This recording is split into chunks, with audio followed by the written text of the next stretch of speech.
Bienvenidos a un nuevo programa de A Ciencia Cierta. Hoy en este primer bloque con la doctora Inés Morén vamos a hacer reflexiones y comentarios sobre una infección viral muy común que es el dengue, y actualmente se le agrega el chikungunya y el Zika. Vamos a hablar de cómo se transmite, cómo son los síntomas y qué está pasando en Latinoamérica y en el país. Inés, ¿cómo es el problema del mosquito? Bueno, el mosquito es un reservorio que contiene el virus de estas enfermedades, infecciones transmitidas por mosquito, que es la denominación que se le ha dado. Cuando toma contacto con el ser humano desarrolla viremia, o sea que crece el virus adentro de la sangre y da síntomas, que el más común es la fiebre, y según el virus que sea, mayor o menor grado de dolores musculares, de cabeza, con la desventaja que en el caso del dengue, y básicamente el dengue, es un mosquito que vive en reservorios donde el agua está quieta, donde está un poco en la sombra, y tiene una gran capacidad de reproducción, sobre todo en lugares cálidos y húmedos, como está sucediendo en el noreste argentino, incluso en la ciudad de Buenos Aires, en la provincia de Córdoba, en la cual lo principal que tenemos que comprender todos es que si en mi casa no hay portamacetas con agua, no hay ningún lugar donde pueda vivir el mosquito, no hay cubiertas, no hay lugares donde se junte agua y pueda crecer, porque crece en agua sucia o en agua limpia, no crece en la pileta clorada, crece en los pequeños reservorios de agua. En la medida que yo tenga el mosquito dentro de mi hábitat y el mosquito pique a alguien que tiene o tuvo una enfermedad de estas, me puede contagiar a mí. Entonces eso es lo importante, ¿por qué es la importancia de eliminar el mosquito? Porque el mosquito es el que lleva el virus a todos los lugares. Lo que es importante que el dengue es una infección viral la más frecuente. Hay más de 390 millones de casos de infecciones en el mundo y sintomáticos hay cerca de 50, 100 millones, que lamentablemente eliminar al mosquito va a ser algo imposible. Hubo épocas en la década del 70, del 80, que se había controlado mucho después de los brotes que hubo muy importantes en Cuba, en Venezuela, y se los había controlado no tan fácilmente por la fumigación, sino por el ir casa por casa y tratar de evitar de que hayan lugares donde el agua se pueda acumular y favorecer que los mosquitos pongan sus huevos, se reproduzcan y entonces en esa forma se facilite que la hembra pique, se agarra el virus y después lo transmita a otra persona. Lo que a mí me impactó es que se está trabajando muy bien en muchos lugares del norte del país, en Paraguay, en Brasil. La presidenta estaba mostrando el trabajo de ir casa por casa y creo que esa es una de las medidas más importantes para poder controlar la infección. Cuando uno va, y sobre todo en esta época del año, a lugares como Paraguay, Brasil, y tiene la preocupación de que si se pescó o se agarró el dengue o no, ¿cuáles son las recomendaciones que uno les hace? Bueno, la persona que va a viajar, la recomendación es que sepa que el mosquito pica a media mañana y a media tarde, al amanecer, al anochecer, que use ropa clara. El mosquito tiene adherencia por las ropas oscuras y brillantes, que use ropa clara de manga larga, pantalones largos, que use repelentes, que renueve los repelentes cada 3 horas, inclusive arriba de la ropa, que trate de no estar en lugares donde haya agua acumulada, como la que usted refirió, y si durante esa enfermedad estuvo en el estadía en Paraguay o en Brasil y regresó y pasaron más de 14 días y no tuvo ningún síntoma, que el cardinal es la fiebre, esa persona no hay que hacerle nada, hay que saber que hizo las medidas adecuadas de prevención. Distinto es si tiene fiebre. Si no tiene fiebre, no se controla de ningún tipo. Lo que es muy importante es que cuando uno viaja o cuando uno vuelve, los 14 días es una cifra bien mandatoria y clara. Y en esos 14 días, los pacientes, según la infección que tengan, tienen manifestaciones algunas veces distintas. Es muy común que puedan tener una erupción muy suave durante en el brazo, conjuntivitis, es decir, una irritación del ojo conjuntival, que tengan fiebre como si tuviesen un cuadro gripal, y una de las complicaciones más importantes son las hemorragias. Por eso, a los pacientes que tienen estos cuadros de tipo gripal y han estado o tienen el temor de que pueda ser un dengue, tienen que hacer una consulta. Y el médico, una de los análisis que más frecuentemente pide son los hemogramas con recuento de plaquetas. Y ahí vienen dos grupos de pacientes, los que tienen las plaquetas por debajo de 100.000 y los que tienen por encima de 100.000. Los que tienen por encima de 100.000 nos quedamos tranquilos, la enfermedad cursa en una semana, 10 días, y después no tiene mayores problemas. Pero los que tienen menos de 100.000 tienen que estar hospitalizados.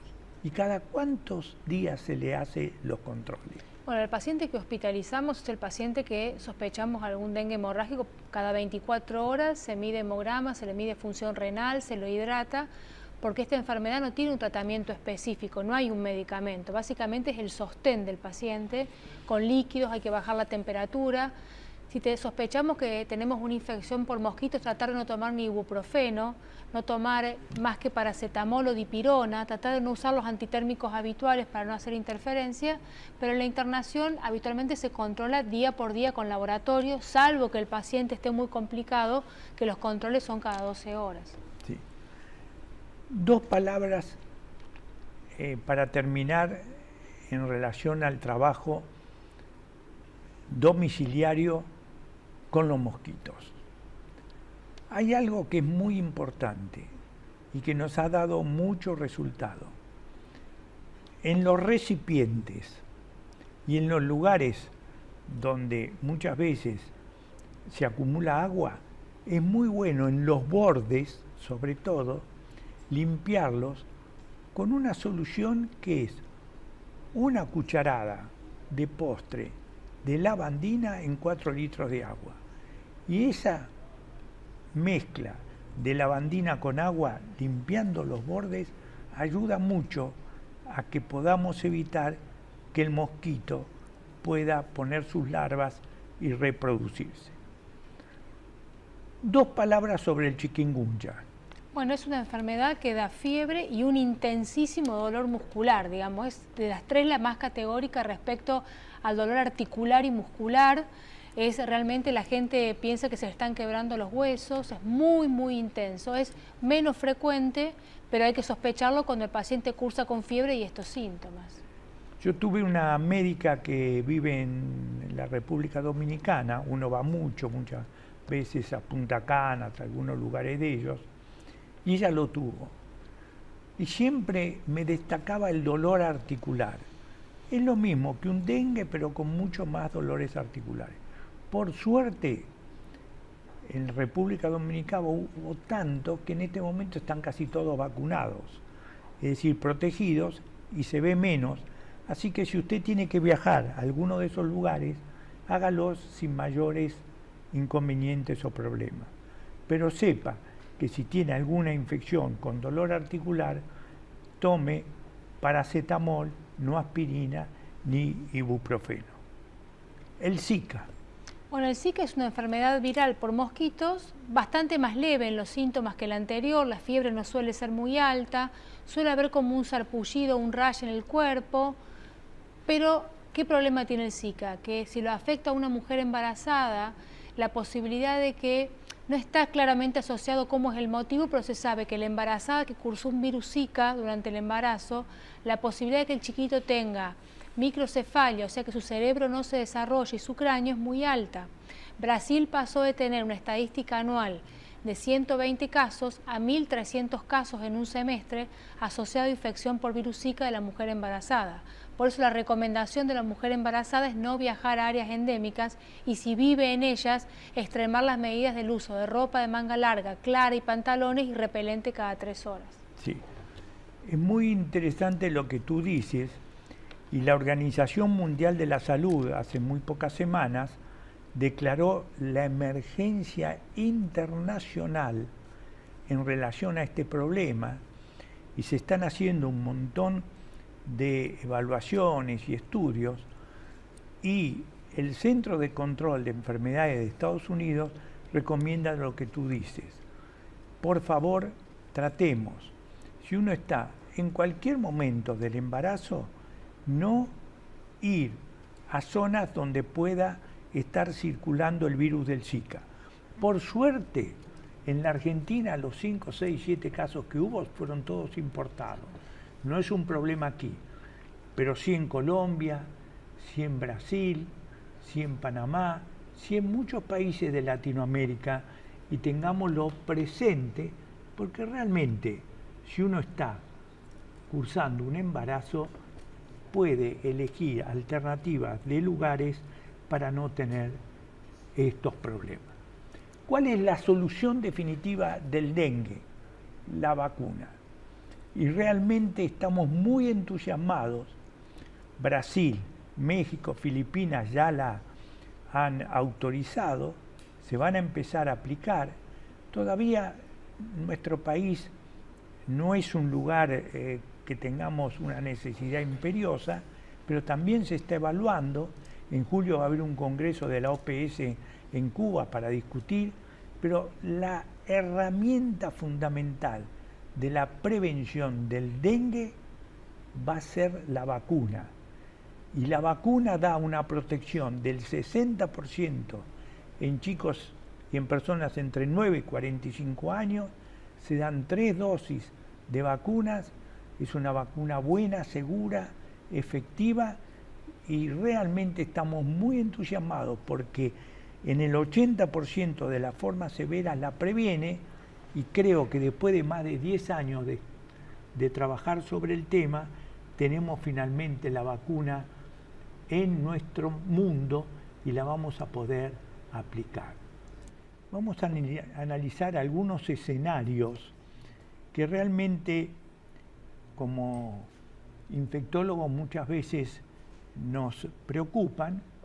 Algunas veces podemos realmente hacer diagnósticos que son muy benignos, otras veces hacemos diagnósticos de problemas más importantes, y hay una serie de recomendaciones que me parecen importantes destacar. Hay algo que todas las personas que alguna vez tenemos ganglios inflamados, es decir, adenopatías, nos preocupamos. Entonces, a mí me parece que el primer concepto es que cuando uno tiene ganglios, adenopatías, en cualquier lugar, sobre todo en el cuello, en la axila, en la ingle, que se prolongan en el tiempo, es bueno hacer una consulta. Y ahí tenemos 2 o 3 situaciones que a nosotros nos parece importante destacar. Una es la edad. En general, los niños con adenopatía no nos preocupan. Es muy común que los ganglios se le inflamen y sean por proceso benigno. ¿Qué pasa en el adolescente? Bueno, el adolescente con ganglios y fiebre, que es la forma más común de presentación de los ganglios, sobre todo cuando está en el cuello o en la zona supraclavicular, con fiebre la asociamos a 2 infecciones. La primera es la mononucleosis infecciosa, y la segunda es la infección por citomegalovirus. También puede ser que tenga ganglios y fiebre porque tiene dolor de garganta y tiene una bacteria, tiene una angina bacteriana. Pero generalmente los adolescentes son ganglios que están asociados a enfermedades virales y que a veces cuando la enfermedad viral va transcurriendo descienden del tamaño de los ganglios. Ahora, la presencia de ganglios en un adolescente que no tiene fiebre ni ninguna otra corte sintomática debe hacernos buscar ganglios en todas las regiones corporales y a veces tomar decisiones como hacer un hemograma o hacer una ecografía. A mí me parece muy importante lo que tú has dicho. Primero tenemos que descartar las infecciones que son comunes, banales, la mayoría autolimitadas y que realmente no tienen mucha trascendencia. En relación a la mononucleosis, si un adolescente tiene voz gangosa, tiene dolor de garganta con placas, tiene ganglios, es muy probable que sea una mononucleosis. Algunas veces, inicialmente, los test de laboratorio son negativos, pero un buen hemograma que muestra linfomonocitosis, es decir, un cambio en la fórmula de la sangre, nos orienta mucho. Estos pacientes en general responden muy bien, no hay que darles demasiado reposo. El 90% más tienen hepatitis, que son hepatitis benignas, y algunas veces cuando están muy inflamados los ganglios, la garganta, la voz gangosa, algunas veces le damos corticoides 4 o 5 días. Quiere decir que la mononucleosis es una de las situaciones benignas en relación a estas infecciones virales. Citomegalovirus. Bueno, tiene un curso parecido, si bien no da una angina con voz gangosa, puede dar ganglios. Si uno le hace un hepatograma al paciente puede tener las enzimas un poco elevadas, da mucho cansancio el citomegalovirus, igual que la mononucleosis, pero tiene un curso absolutamente benigno, no deja secuela, no hay que poner al paciente en reposo, hay que hacer lo que le decimos, haga lo que el cuerpo le permita. Lo que le sugerimos a los adolescentes es que no hagan ejercicios físicos violentos ni que hagan entrenamientos de deporte, pero además pueden hacer su vida normal. Los que tienen citomegalovirus, como muy bien decía la doctora, muchas veces se asocian a cansancio que dura 2 o 3 meses o inclusive hepatitis, que son siempre benignas. Sin embargo, hay un escenario que es importante clarificar. ¿Se acuerdan cuando hablamos de las infecciones en la embarazada? Si usted está en relación a un embarazo y se hacen los controles, inicialmente pídase un citomegalovirus. Entonces, si el citomegalovirus le da positivo o si antes del embarazo lo tuvo positivo, ni se preocupe, no pasa ninguna situación de problema para usted o para su embarazo.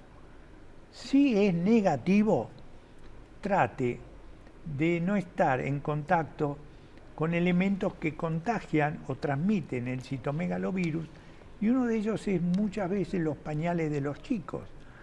Entonces, lavarse mucho las manos, usar la lavandina en las superficies, usar el gel con alcohol y controlarse durante 2 o 3 veces durante el embarazo para ver si tiene o no citomegalovirus y hablar con su obstetra para que la ecografía le preste un poco la atención. Pero ahora tenemos el otro escenario donde con ganglios importantes nos hicieron un diagnóstico de linfoma, de Hodgkin, o tenemos un problema oncológico, un cáncer, que habitualmente uno recibe radioterapia y quimioterapia. Y hay un aspecto en estos pacientes que a nosotros nos importa mucho prevenir, que son algunas complicaciones infecciosas que pueden ocurrir. Exactamente, a veces las defensas nos bajan por los tratamientos y dentro de las defensas son los glóbulos blancos. Cuando los glóbulos blancos descienden, es posible que tengamos infecciones asociadas al descenso de los glóbulos blancos, que en los pacientes que tienen menos de 1000 neutrófilos se llama neutropenia, y si tienen fiebre, neutropenia febril.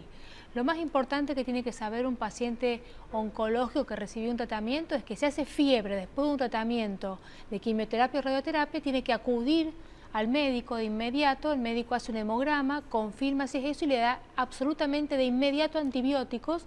No espera otra cosa, son antibióticos que están predeterminados, ya sabemos los médicos que hay que darle, de modo tal que evite que ese germen lo lastime o lo enferme más. Lo que tú has dicho es muy importante. Mis queridos amigos, hoy la ciencia ha avanzado un montón y no hay paciente que no se beneficie con la quimioterapia o la radioterapia. Cualquiera de estos procedimientos, muchas veces el oncólogo le dice al paciente que, mire, si tiene fiebre, consulte a su médico y periódicamente hágase unos análisis de sangre.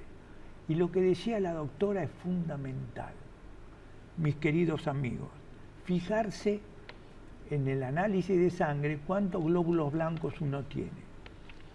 Si tiene menos de 100 glóbulos blancos, es algo, con fiebre, algo complicado, que merece muchas veces recibir medicaciones parenterales, internarse, pero si uno tiene entre 500 y 1000 glóbulos blancos con neutrófilos un poco bajos, hoy hay tratamientos empíricos por vía oral con antibióticos que nos previene que las defensas que las tenemos bajas y los gérmenes que pueden producirnos algún problema estén bajo control. Hay un tema dentro de este escenario que algunas veces también es importante, que es cuando aparece hongo o cándida en la boca o después de la quimioterapia en algunos otros lugares. Bueno, eso hay que tratarlo, digamos. Lo que solemos hacer, a veces la candidiasis en la boca es muy molesta para el paciente porque suele venir asociada a la mucositis, que es una inflamación de las mucosas después de la quimioterapia, con lo cual se puede hacer un tratamiento local, que es tomar unos líquidos para disminuirlo y también un comprimido o medicación por boca para tratar de eliminarla. Mis queridos amigos, muchas veces nos preguntamos ¿de dónde vienen estas cándidas? Las tenemos nosotros, que se reactivan por la quimio o por la radioterapia. Pero como dice la doctora, con tratamiento adecuado se controlan y muchas veces inclusive por vía oral. Cuídese si tiene un problema oncológico, un linfoma, que puede andar muy bien con prevención de acuerdo a lo que charlamos. Gracias.